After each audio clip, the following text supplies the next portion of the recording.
Baik, selamat pagi anak-anak. Lama nggak ketemu ya. Saya mau lihat kalian angkat tangan dulu, raise hand dulu bagi yang mendengar suara saya.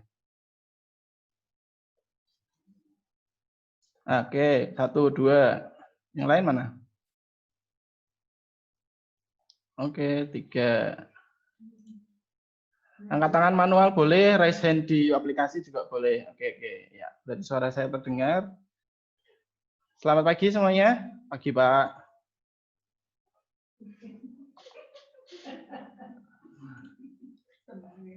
Sebelum kita mulai pelajaran, kita akan standar ya, seperti biasa pelajaran sebelum mulai pelajaran kita berdoa dulu.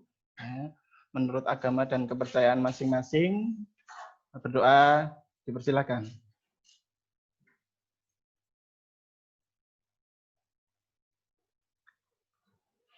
Selesai? Ya. Sebelum masuk ke materi, saya ingin menyampaikan standar protokol mengenai COVID. Ya, ini titipan dari sponsor, ya, harus disampaikan ya, setiap pembelajaran.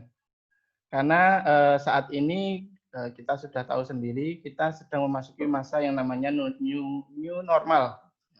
Apa itu new normal? New normal itu normal tapi yang nggak normal.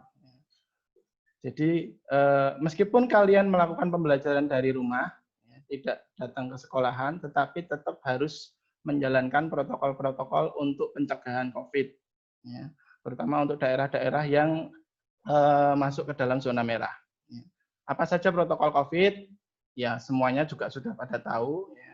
Sering-sering melakukan cuci tangan. Cuci tangan pakai sabun, jangan cuma pakai air tok. Kemudian yang kedua, saat kalian pergi keluar rumah, harus menggunakan masker, itu wajib. Kemudian yang ketiga, saat berada di luar rumah atau dimanapun kalian berada harus selalu menjaga jarak. Physical distancing, ya, jangan terlalu dekat dengan orang, harus selalu menjaga jarak. Kemudian sudah ya, kayaknya itu ya. Sepertinya itu saja. Ya itu cuma sekadar merimain atau mengingatkan saja, ya, supaya kalian tetap melaksanakan protokol itu. Ya. Baik, kita langsung masuk ke materi. Ya, sebelum materi saya ada satu video. Ini di beberapa kelas kemarin sudah kalian dapatkan, tapi ada beberapa kelas yang belum. Ya. Sebentar.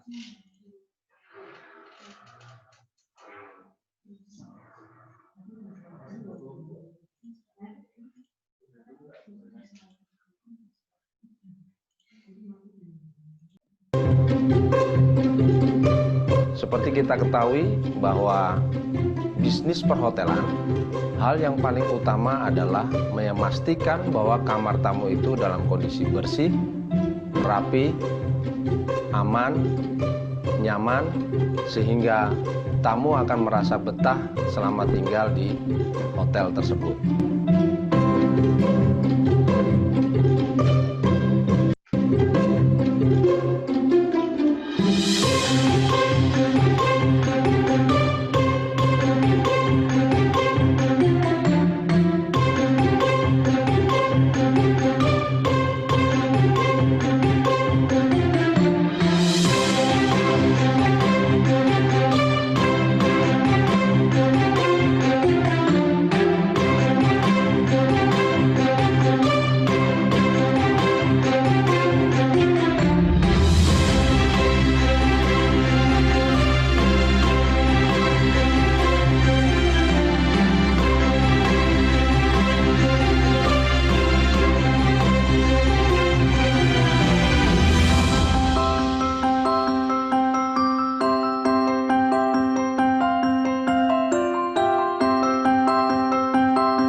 Ya, itu tadi sekilas video mengenai room section. Ya. Jadi pelajaran hari ini kita akan mempelajari mengenai room section. Ya. Kalian sudah kelas 12, ya. Kalian juga sudah melaksanakan magang, jadi seharusnya room section ini sudah bukan hal yang baru bagi kalian. Jadi tadi kalian lihat sekilas saja apa yang harus dilakukan saat kalian bekerja di bagian atau di section room. Sebentar, saya sharekan lagi.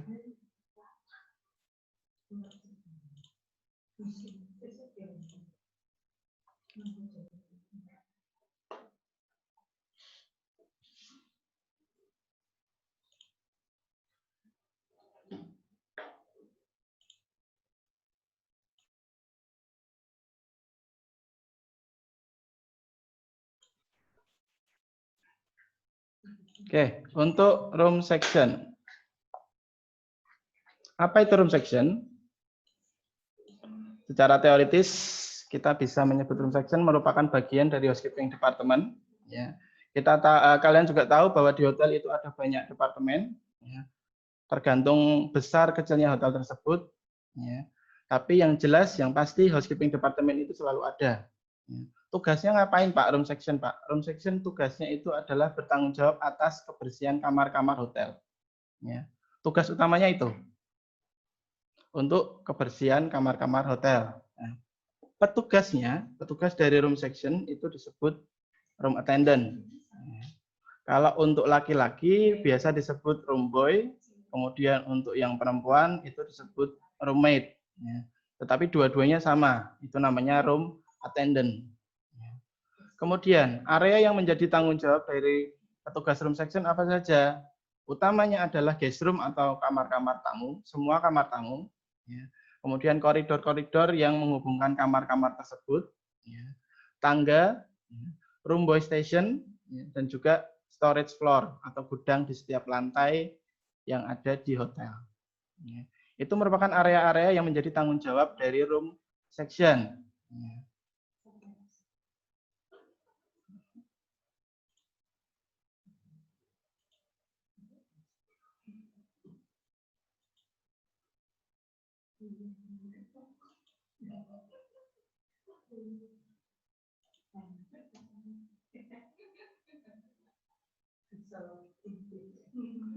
Berikutnya adalah mengenai aturan dari seorang room attendant. Jangan angkat tangan dulu, belum selesai. Nantilah. Tanyanya nanti saya sediakan waktu untuk kalian bertanya, mau angkat tangan, mau angkat kasur, silahkan. Angkat aja semuanya. Sekarang mengenai peraturan atau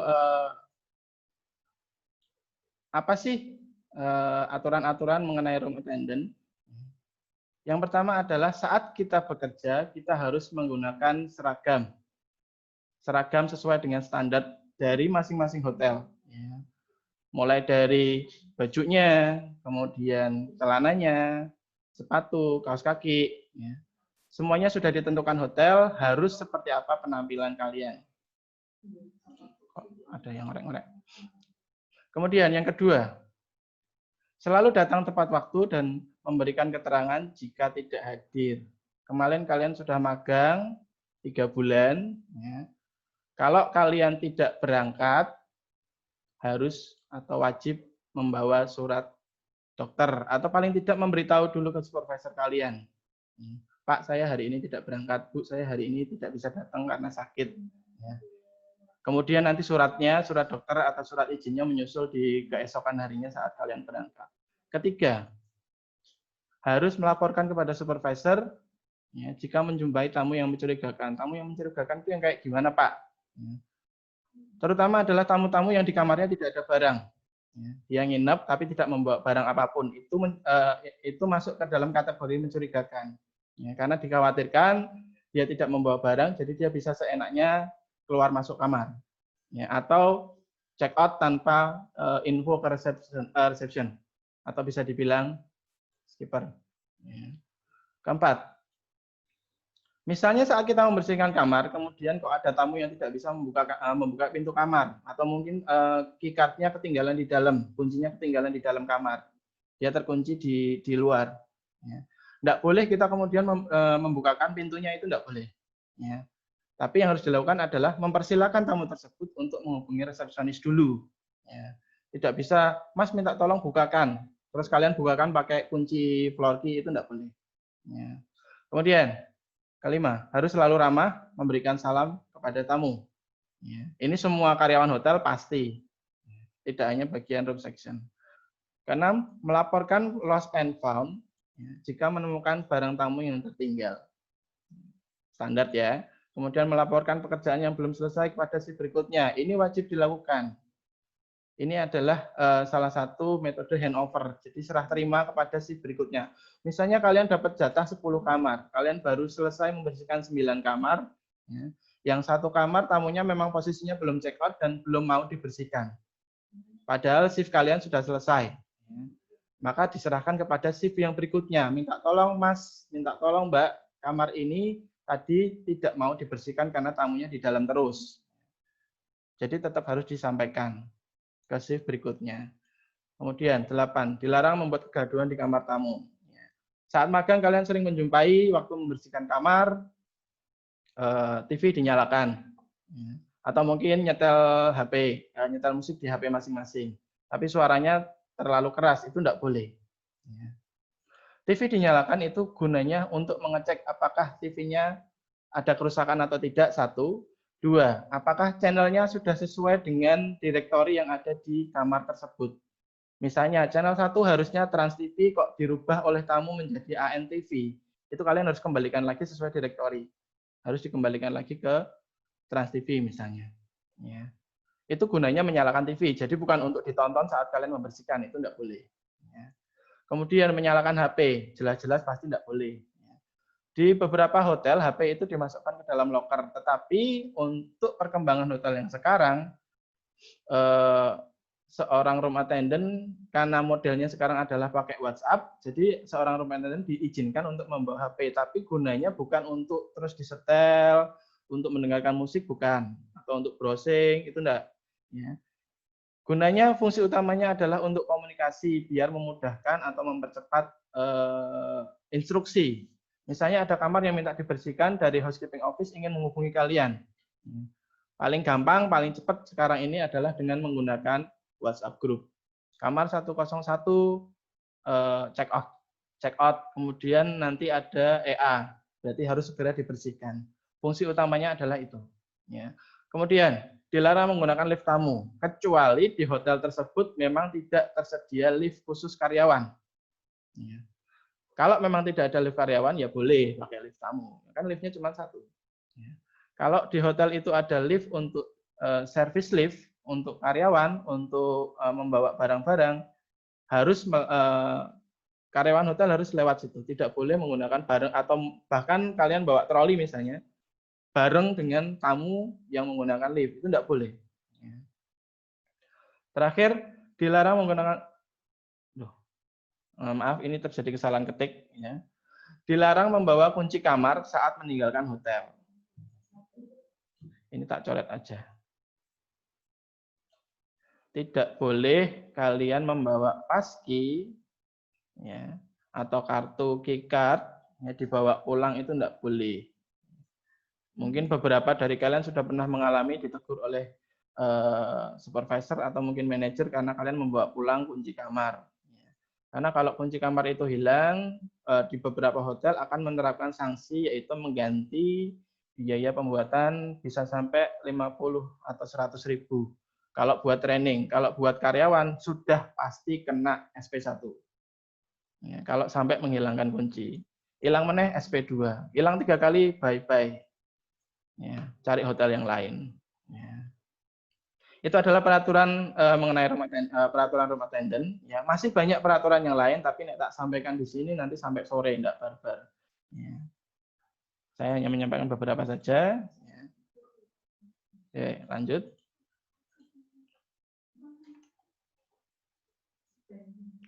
Syarat pembersihan kamar. Ya.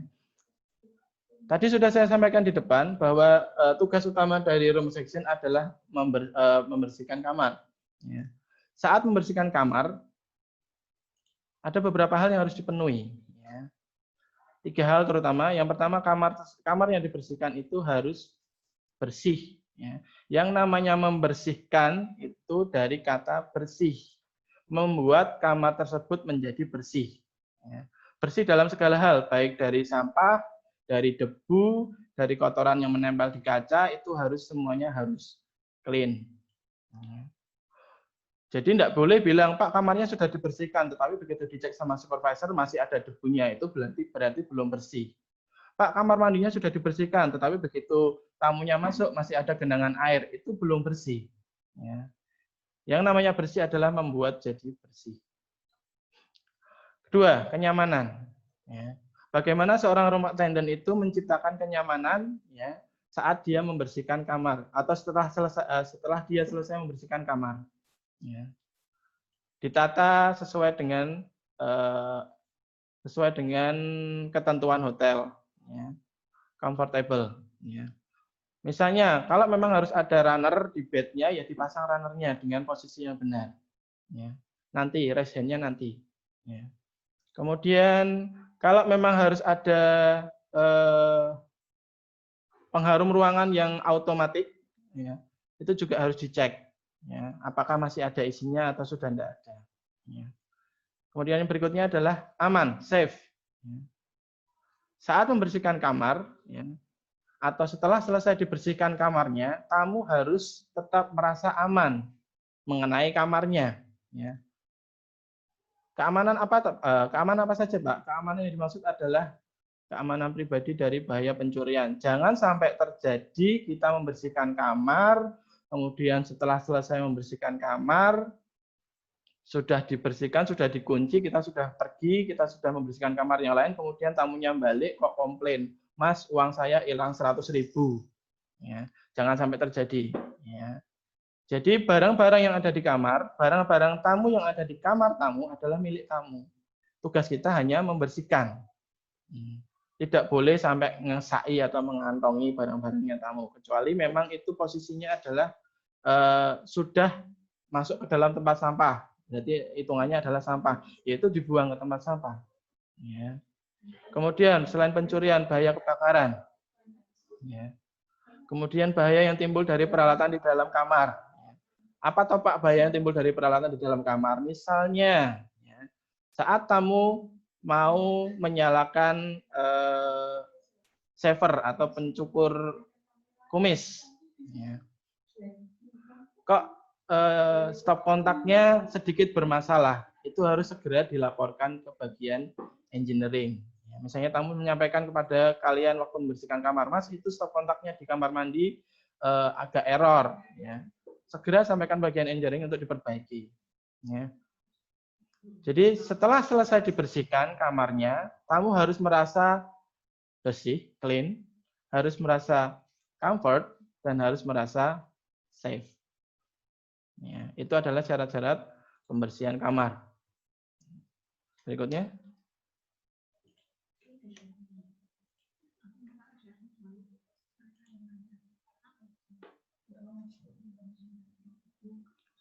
Baik, berikutnya mengenai jadwal kerja dari room attendant.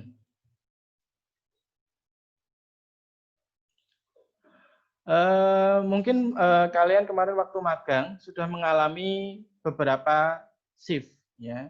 Kalau cewek biasanya cuma sampai shift 2 atau evening shift. Tapi kalau cowok sangat dimungkinkan kalian dimasukkan atau dijadwalkan untuk masuk ke dalam night shift. Ya. Masing-masing shift itu punya pekerjaan sendiri-sendiri. Ya. Yang pertama untuk morning shift. Jamnya antara jam 8 sampai jam 16. Ini berbeda-beda di masing-masing hotel. Ada yang menerapkan jam 8 sampai 16, ada juga yang menerapkan mulai jam 7 sampai 15. Ya. Ada yang menerapkan jam 9 sampai jam 5 sore atau jam 17. Ya.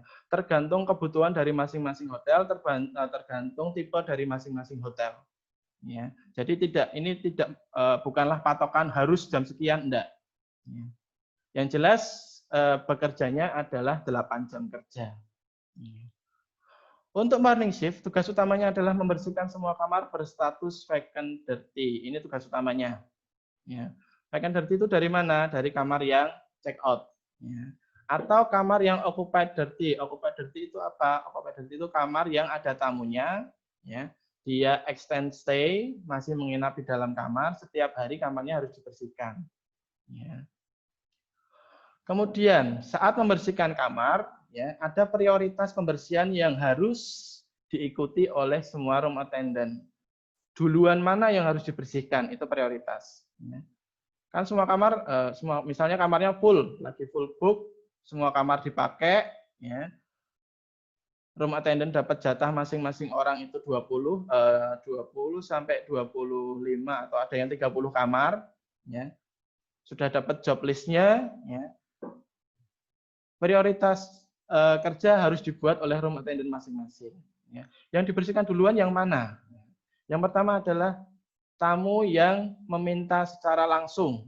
Misalnya telepon ke housekeeping office atau waktu kalian lewat tamunya mendatangi kalian. Mas, saya minta kamarnya dibersihkan. Itu harus didulukan.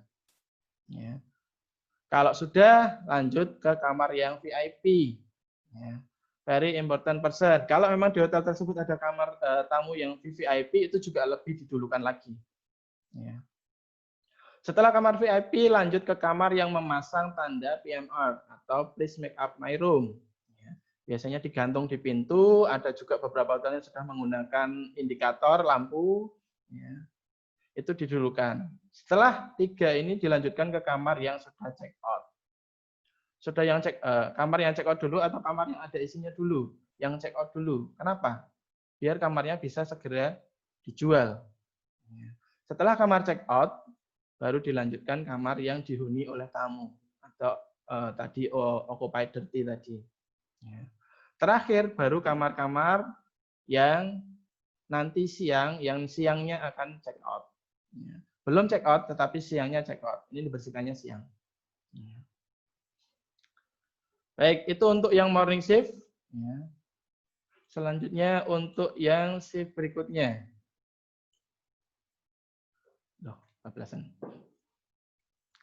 Shift berikutnya yaitu evening shift atau shift sore.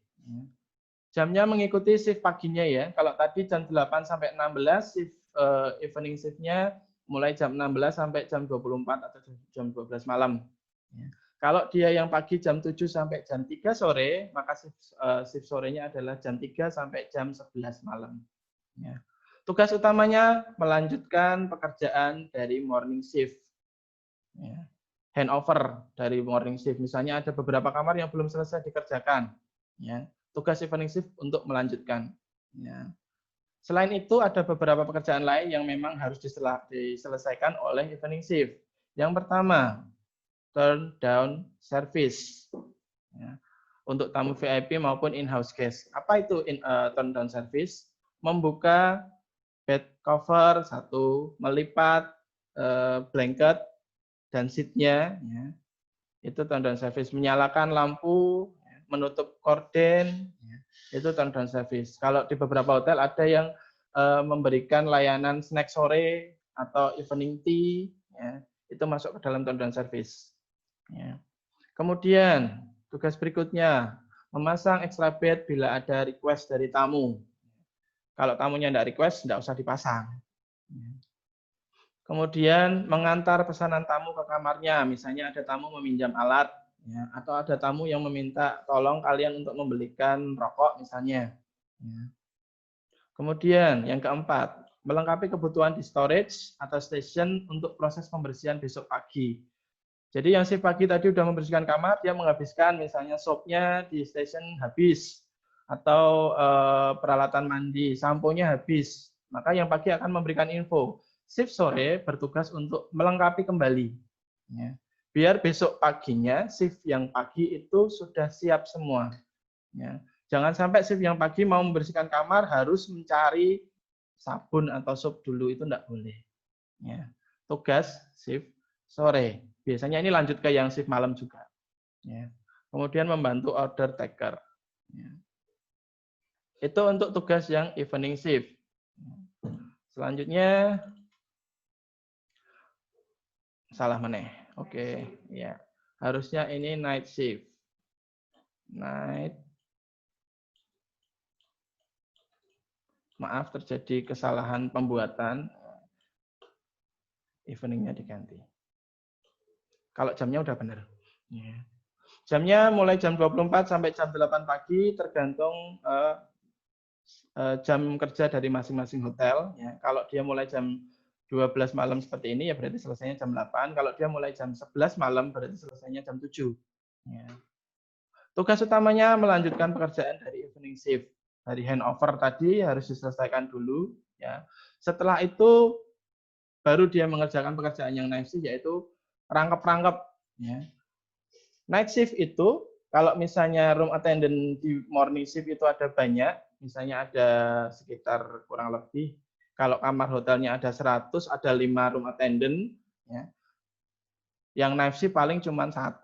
Ya. Jadi dia merangkap, sebagai petugas linen iya, sebagai houseman iya, sebagai order taker di order taker housekeeping iya, sebagai HK officer juga iya. Ya. Jadi kalau yang night shift itu merangkap-rangkap. Ya. Selain merangkap pekerjaan itu, dia juga harus melakukan crystallizing, mengkilapkan lantai. Atau kalau misalnya pakai karpet, melakukan shampooing. Mana yang dikristalize, mana yang disampooing, itu kamar-kamar yang statusnya kosong atau vacant clean. Ya. Jangan kamar yang ada tamunya terus kamu ketuk, Pak mau crystallizing, enggak boleh. Pak karpetnya mau disampo, ya sangat tidak boleh. Kamarnya yang statusnya adalah kosong atau vacant clean. Ya. Kemudian selain kamar, koridor. Ya. Kemudian public area sesuai instruksi dari manajer atau supervisor. Misalnya kalian diminta, bro, lobby di crystallizing ya, ya sudah itu yang dilakukan. Ya. Koridor lantai 5 itu ada air menggenang, tolong dibersihkan. Ya, sesuai dengan instruksi masing-masing manajernya. Itu tugas dari room attendant shift malam, night shift. Oke, itu untuk jadwal kerja dari room attendant. Berikutnya adalah mengenai jenis-jenis kamar. Kalian tahu di hotel ada banyak jenis kamar, ya. Yang paling umum dipakai adalah kamar standar, kamar deluxe, kamar twin, kamar double. Tapi enggak mudeng maksudnya itu apa. Jadi jenis-jenis kamar hotel itu dibagikan atau diklasifikasikan dengan berbagai cara. Yang pertama adalah menurut tempat tidurnya. Menurut tempat tidurnya, kamar-kamar hotel ya, diklasifikasikan dibagi menjadi 1, single bedroom. Apa itu single bedroom? Ya.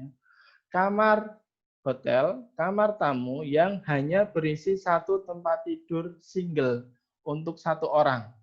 Ya. Tapi kalau zaman sekarang ini, kamar ini sudah tidak relevan karena sudah jarang hotel yang dia menyediakan 1 tempat tidur, kamarnya untuk 1 orang. Rugi. Ya. Sudah jarang hotel yang menggunakan single bedroom, tapi ini untuk pengetahuan saja. Jadi bednya isinya cuma 1, ya, bednya kecil untuk 1 orang. Kemudian kamar kedua ada twin bedroom. Ya. Di kamar tersebut bednya isinya 2, ya, 2 tempat tidur kecil, ya, masing-masing bed itu untuk 1 orang. Itu twin bedroom. Ya. Kalau kamarnya tipe bisnis, hotelnya tipenya bisnis itu banyak biasanya menyediakan kamar tipe bedroom, twin bedroom. Ya. Kemudian ada kamar double bedroom. Ya. Kamarnya isinya adalah 1 bed besar untuk 2 orang. Ya. Itu double bedroom. Ya. Kemudian ada triple bedroom. Apa itu Pak triple bedroom? Ya. Di kamar tersebut isinya ada 1 bed besar untuk 2 orang dan 1 lagi bed kecil untuk 1 orang. Jadi kamar tersebut bisa diisi 3 orang. Ya. Kalau di Semarang jarang sekali ada hotel menerapkan triple bedroom. Ya. Lebih gampang dia menggunakan double atau twin bedroom yang ditambahi dengan extra bed kalau memang tamunya request. Ya. Jadi cara membuat triple bedroom kalau yang di hotel di hotel Semarang itu umumnya ya pakai yang existing saja, twin bed atau double bedroom tambahi extra bed. Maka jadilah kamar tersebut triple bedroom. Ya. Yang terakhir ada suite room. Apa itu suite room? Ya. Di dalam suite room, selain ada kamar tidur, dilengkapi juga dengan ruang tamu. Ada ruang tamu di dalam kamar. Itu ikutnya atau masuknya ke kategori suite room. Lanjut berikutnya.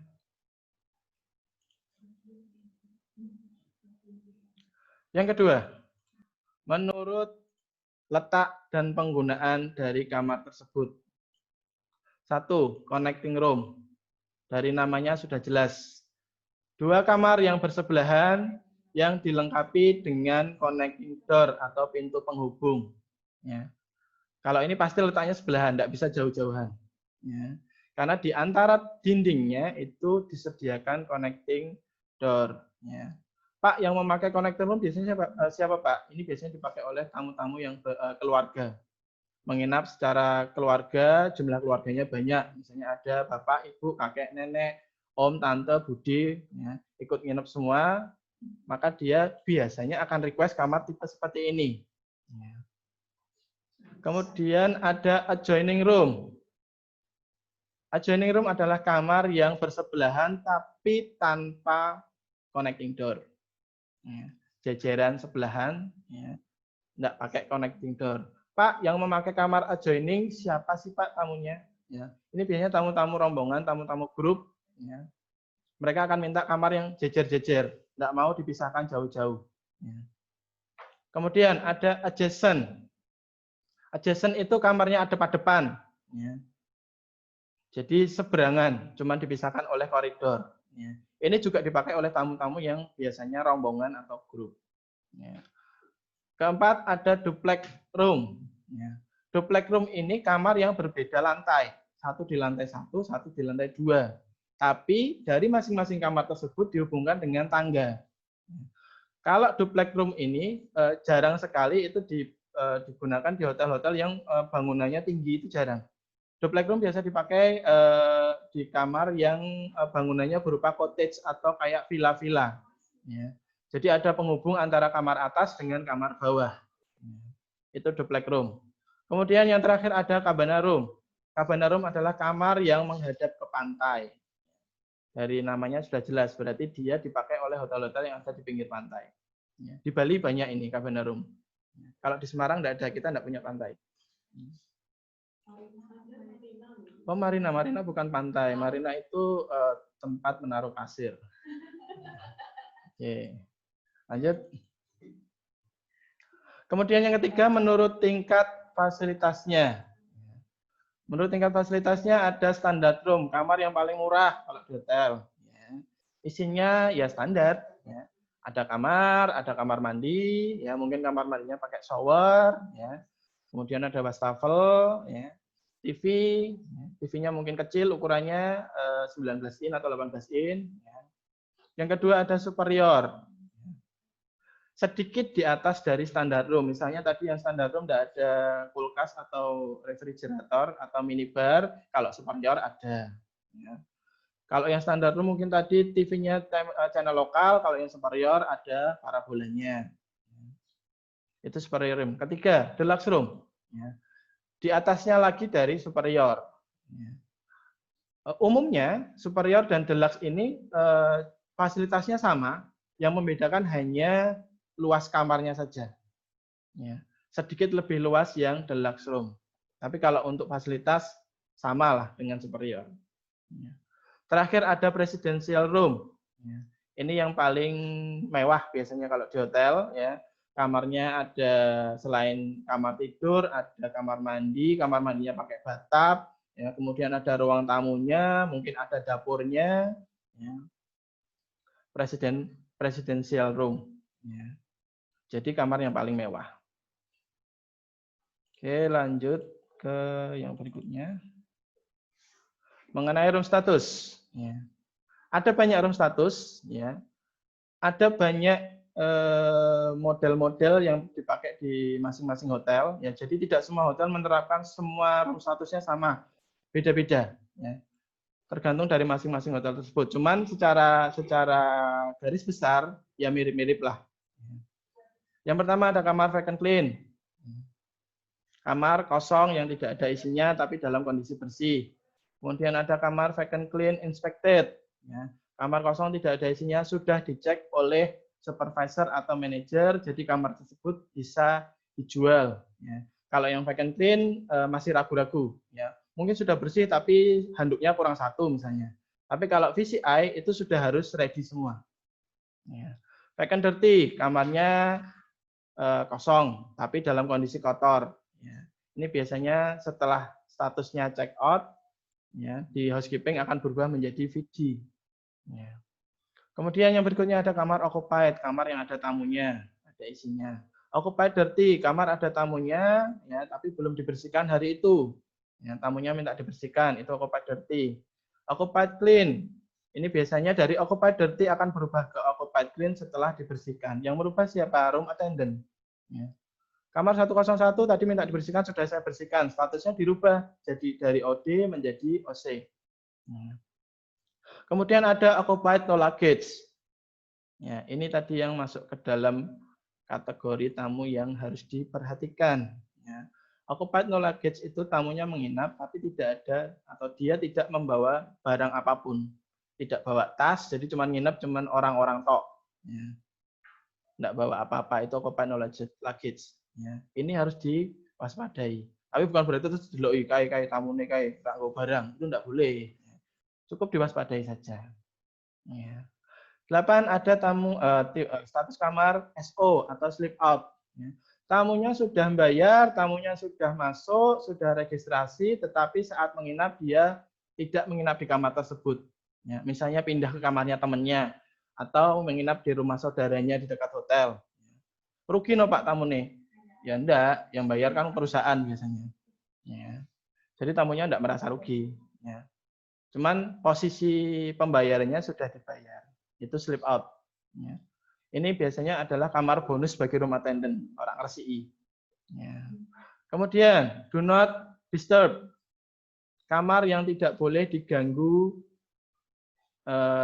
kecuali dalam kondisi emergensi. Ya. Kecuali memang lagi darurat, kebakaran, baru boleh kamu ketuk. Tapi kalau tidak ada kondisi darurat, jangan sekali-kali mengganggu kamar. Do not disturb, tamunya nanti komplain. Ya.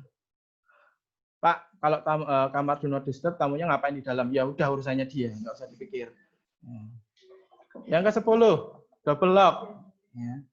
Double lock ini mirip-mirip dengan do not disturb, ya, cuman dia tidak menempelkan tanda DND, cuman hanya saja pintu kamarnya dikunci 2 kali. Jadi dari luar tidak bisa dibuka. Ya. Tapi prinsipnya sama seperti do not disturb. 11 ada complementary atau kalau kodenya com. Ya. Kamarnya itu merupakan apa ya? Bisa dibilang bonus, ya, free, ya, tidak bayar, tetapi tetap dipakai. Ini biasanya diberikan kepada travel agent. Dia pesan 10 kamar, dapat komplementari 1 kamar. Atau perusahaan-perusahaan yang memang sudah punya MOU dengan hotel. Ya. Misalnya PT Astra, ya. Karena dia sering memakai, tiap bulan dia dapat komplementari 2 kamar misalnya. Ya. Tetap ada tamunya, tetap dipakai seperti tamu yang lain, cuman secara pembayaran dia free. Ya.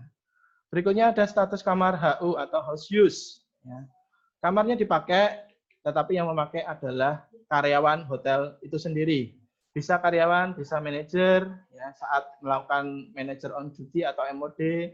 Bisa juga orang-orang dari corporate atau dari perusahaan induk datang untuk melakukan audit, ya, nginep, namanya statusnya adalah house use. 13, OO, out of order. Kamar tidak bisa dipakai karena sedang ada kerusakan di dalamnya. 14, out of service. Kamarnya tidak bisa dipakai karena sedang ada perbaikan di dalamnya. Ya. Itu untuk status-status kamar. Ya. Clear.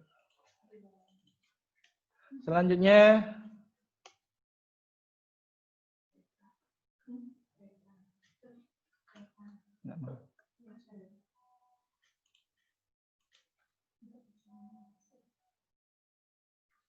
mengenai kunci kamar. Ya, jenis-jenis kunci kamar di hotel itu ada banyak, ya.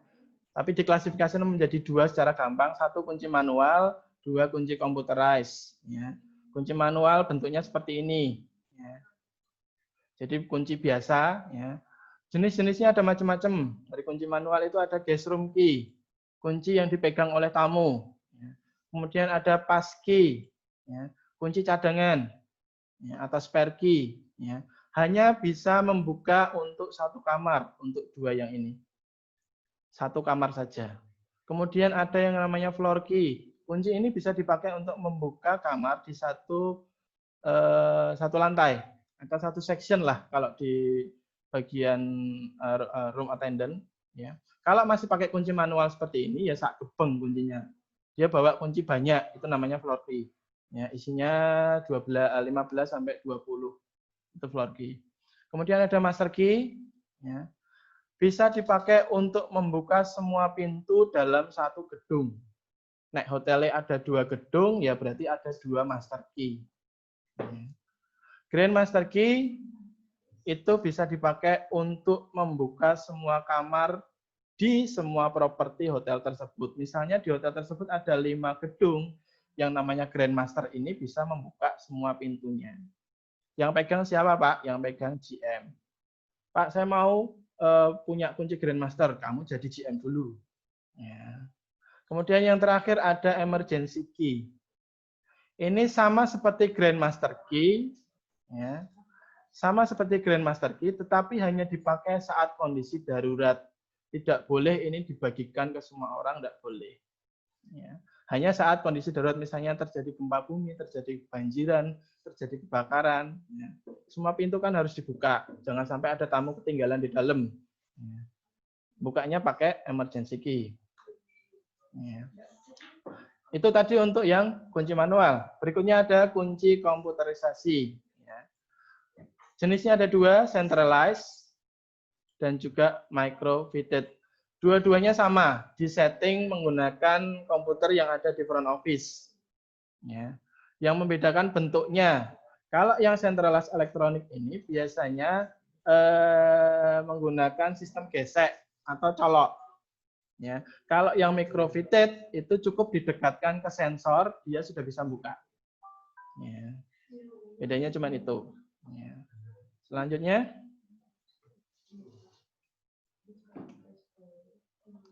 Mengenai perlengkapan kamar tamu. Kalau ini sudah jadi makanan kalian sehari-hari, ya, ada 2. Satu perlengkapan kamar tidur, yang kedua perlengkapan kamar mandi. Kamar tidur isinya apa saja? 1, springbox, dipan. Ya. Kemudian dipan springbox ini bagian bawah dari matras. Ya.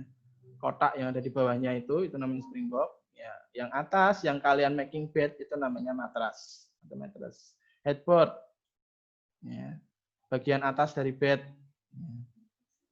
Kemudian ada night table atau bedside table. Ya, meja kecil untuk meletakkan night lamp. Ya, telepon juga biasanya ada di situ. Kemudian ada wardrobe atau kabinet.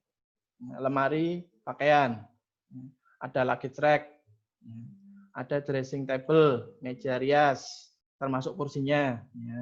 Kemudian ada coffee table, termasuk kursinya juga. Ya. Kemudian ada glass curtain atau vitrage, gorden yang tembus pandang atau tipis. Kalau di hotel umumnya pakai yang warna putih. Ya. Kemudian di bagian depan, bagian luarnya dipasangi night curtain atau blackout curtain, gorden yang tebal. Ya. Kapan pemakaian dari glass curtain, kapan pemakaian dari night curtain? Night curtain dipakai saat tamunya mau tidur. Kalau glass curtain itu kalau tamunya mau lihat pemandangan di luar, tetapi tidak full kelihatan gitu, dia pakai vitrage. Ya. Lanjut.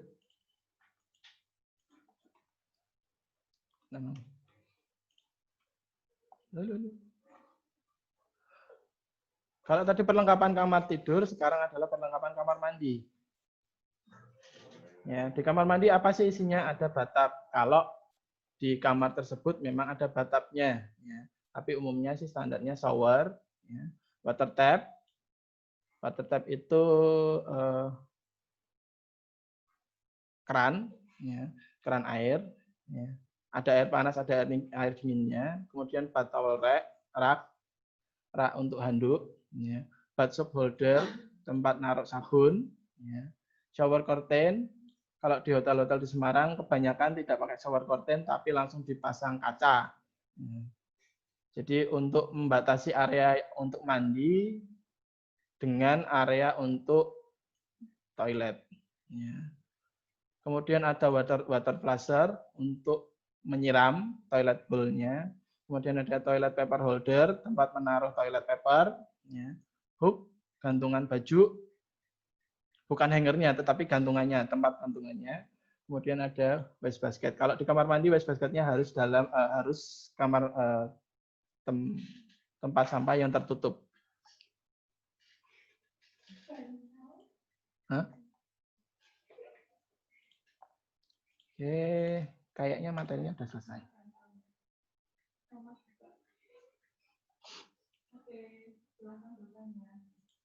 Baik, untuk materinya itu, ya. Berikutnya saya akan beri kesempatan kalian untuk bertanya. Yang tadi raise hand tadi, ya. Silakan saya beri kesempatan. Ini waktunya tinggal berapa? 5 ya, 5 penanya. Ya. Kalau mau tanya, silakan raise hand dulu, nanti saya buka mic-nya.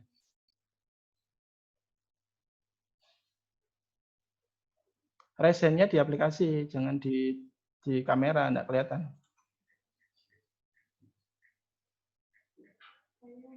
Ada yang mau bertanya? Atau sudah jelas semua? Alhamdulillah, enggak jelas semua.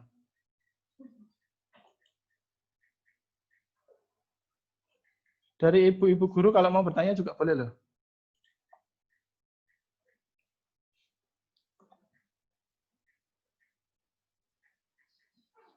Ada yang mau ditanyakan? Halo, saya ngobrol sama komputer.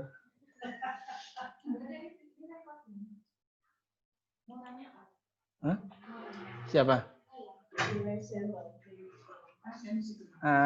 Bentar.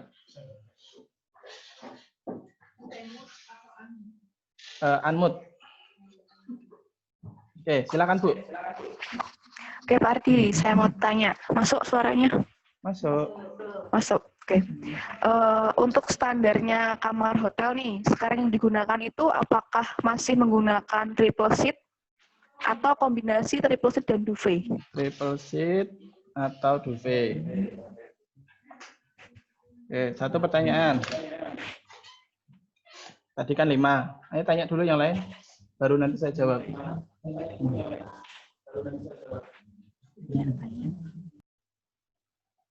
Ada yang lain? Ayo mbak-mbak, mas-mas yang berbaju merah. Oh, baju merah semua ya? Ya kalian pakai hakau ya. Mungkin enggak ada orangnya. Cuma lihat doang, enggak kasih kode apa.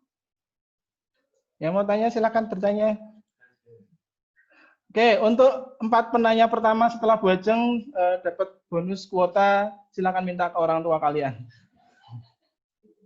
Bukan dari saya ya, dari orang tua kalian. Silakan yang mau tanya, masih saya tunggu ya. Eman-eman toh, kita udah ketemu secara langsung, kalian enggak bertanya. Oke, Serni, bentar. Di unmute, share. Pak Ardi mau tanya. Ya. Yang tentang petugas dalam seksi room section itu, kan ada floor supervisor sama room supervisor, itu sama nggak ya, Pak? Floor supervisor sama? Room supervisor. Room supervisor? Iya. Oke. Sama atau tidak ya? Ya. Oke, terima kasih. Penanya berikutnya. Yang lain silakan raise hand.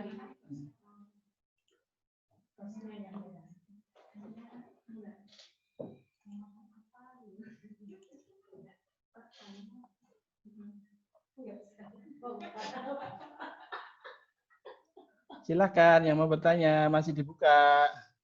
Oke, kalau belum ada, nantilah. Saya jawab dulu untuk 2 pertanyaan tadi. Yang pertama tadi dari Bu Ajeng, standarnya di hotel apakah mau menggunakan triple seat ataukah duvet, ya, atau kombinasi.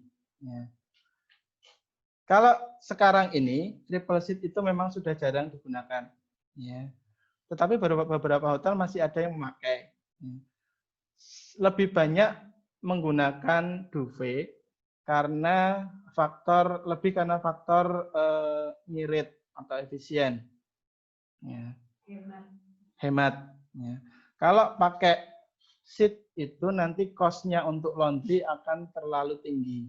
Ya. Makanya sekarang ini kebanyakan hotel menggunakan duvet, ya. Karena biaya pencuciannya itu jauh lebih murah. Ya. Tetapi tidak terus kemudian jadi jorok ya, enggak. Ya.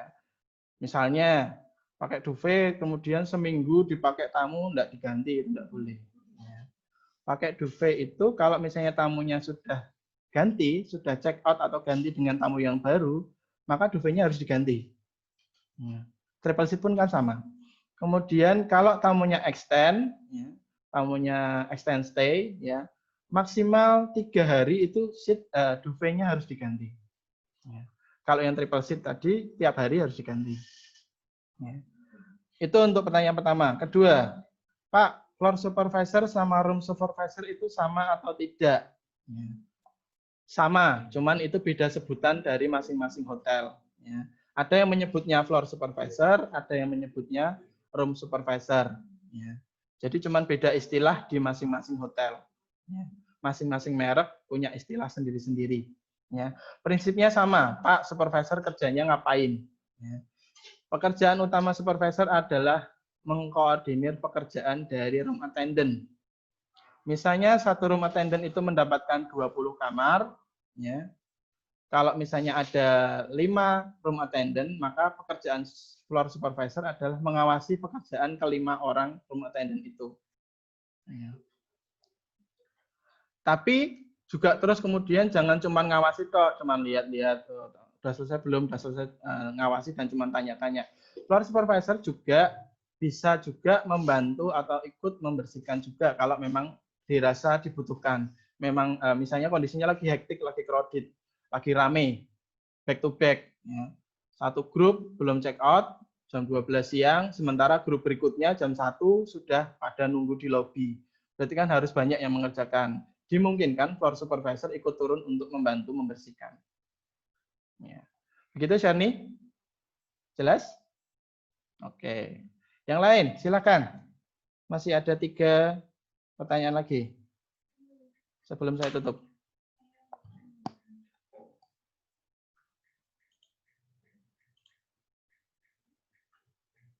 Halo?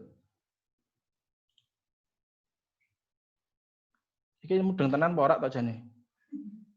Mereka happy ketemu teman-temannya. Oh, cuman karena lihat teman aja udah seneng ya. Ya Allah, ya Allah.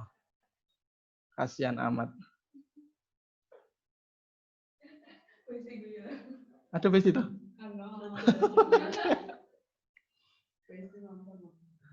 Ayo, yang mau tanya, ya wes lah, tanya selain di housekeeping boleh lah. Kamu tanya apa saja tentang hotel boleh lah. Nah, tanya kapan sekolah enggak tak jawab. Karena belum tahu. Halo. Ki dong ngrungokke musik dhewe-dhewe gitu ya.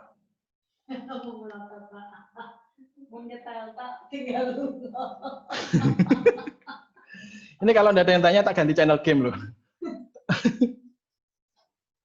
Wajahnya serius kabeh. Di sini dikasih joke ya diam aja. Mungkin ada yang mau sharing mengenai kemarin magang waktu di hotel. Kalian 3 bulan di hotel diapain saja sama karyawan hotel, diapain sama tamu hotel. Ya, silakan kalau mau sharing. Pak, saya kemarin magang 3 bulan di hotel disuruh jadi runner terus. Kira magang dikerjain gitu. Ada yang mau tanya? Weh, Pak Bowo, kamu pakai kacamata ya.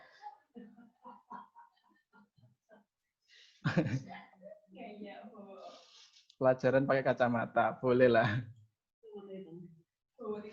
Tunggal Wibowo. Weh. Loh, ngumpet.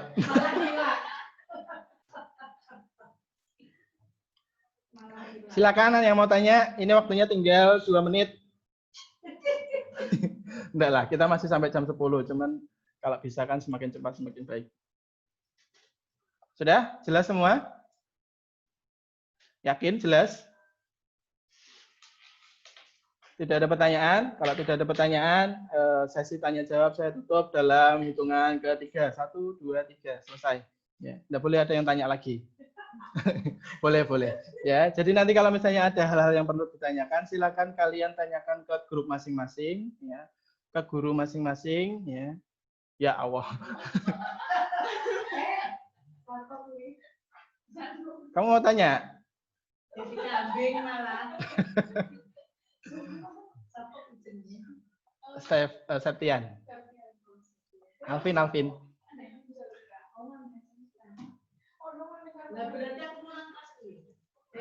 Baik, kalau sudah tidak ada yang bertanya, saya tutup. Tadi sudah ditutup tanya jawabnya. Kemudian kalian bisa buka materi PowerPoint. Ya. Tapi tadi ada beberapa kesalahan, dimaklumi saja. Ya. Di Presto kalian itu sudah dipublish materi PowerPoint yang tadi. Ya. Ada PowerPoint-nya, kemudian di dalam PowerPoint itu setelah terima kasih tadi di belakangnya masih ada tugas, silahkan itu dikerjakan. Ya. Dikerjakan, kemudian diupload ulang di Presto, ya. Karena itu sebagai sarana buat kami guru-guru untuk presensi kalian 1, 2 untuk nilai tugas kalian. Ya. Jadi dikerjakan, ya. Login di Presto masing-masing. Ya. Kemudian bagi teman-teman yang tidak bisa mengikuti Zoom ini, ya silakan nanti kalian cek di channel YouTube. Ya. Di channel YouTube saya bolehlah ARF spasi YT. Promosi dah. Jangan lupa like, subscribe, karena like, subscribe itu gratis. Kuotanya yang bayar. Loh, ada suara nih, Jen? Oh iya. Ya, ARF spasi YT. Silakan cari di YouTube ada. Tapi tidak ada videonya, Wong, itu channel baru. Ya. Baik, kalau tidak ada pertanyaan, sudah jelas semua. Terima kasih atas atensi kalian, perhatian kalian pada pelajaran pagi hari ini. Ya, jatah saya sampai jam 10, tapi ini tak bablaske, kasihan kuota kalian. Halo, Besti. Enggak, dimut, Bu. Bentar. Ya. Bu Hesti, sebentar. Mana namanya Besti? Mungkin dari ibu-ibu ada yang mau menambah mungkin kalau tadi ada yang kurang. Sebentar, saya nyalakan dulu.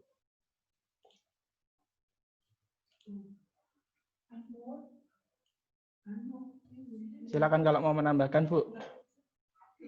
Saya. Ya. Malahnya? Sudah, dengar. Ya, oke.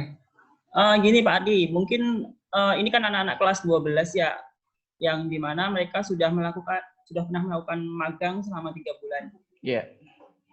Kemarin ada beberapa kasus yang mungkin nanti karena kemungkinan akan ada periode magang yang kedua.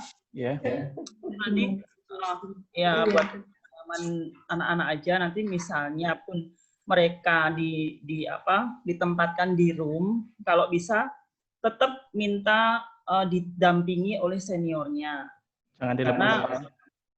Karena pengalaman periode yang lalu itu ada anak yang walaupun hanya disuruh untuk mengantar laundry, di mana kamarnya itu dalam kondisi terbuka, tetapi mungkin ada tamunya yang tidak terima atau bagaimana, itu bisa jadi masalah gitu. Oke. Walaupun memang kita dipercaya untuk sudah terbiasa anak itu memegang di seksi tersebut, misalnya. Itu masukan aja sih untuk anak-anak nanti mungkin sebelum mereka melanjutkan magang yang kedua, supaya ya anak-anak, jadi nanti kalau misalnya nanti kalian akan magang lagi yang kedua dan ditempatkan di room, apapun kondisi atau pekerjaan kalian minta tetap didampingi, apalagi kalau kamar tersebut statusnya adalah occupied. Seperti itu ya Pak Adi. Ya, baik Bu. Terima kasih. Itu dari Bu Siti. Yang lain, Bu Yanti, Bu Ajeng. Cukup Pak. Cukup? Ya. Ya, jadi di pelajaran hari ini kita kelas besar ya. Kalian dari 4 kelas, guru juga 4. 4-4-nya hadir di sini. Agak keren ya. Keren. Langsung 4 guru. Ya. Yang dari anak-anak, kasih tambahan dari Mbak Desi. Ada yang mau ditanyakan? Tidak ada. Salah ya. Bu Yanti kelihatan.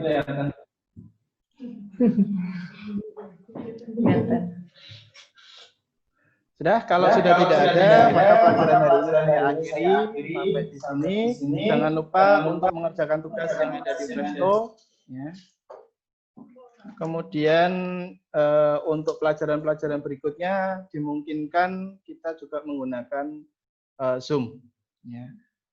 Jadi siap-siap saja, kuotanya diperbanyak, ya. Baterainya jangan sampai habis, jangan dibuat gaming terus, jangan dibuat streaming terus, ya. Karena kita belum bisa ketemu, ya. Jadi menggunakan Zoom. Ya. Baik, terima kasih untuk perhatiannya. Terima kasih ibu-ibu semua. Selamat pagi. Wassalamualaikum warahmatullahi wabarakatuh.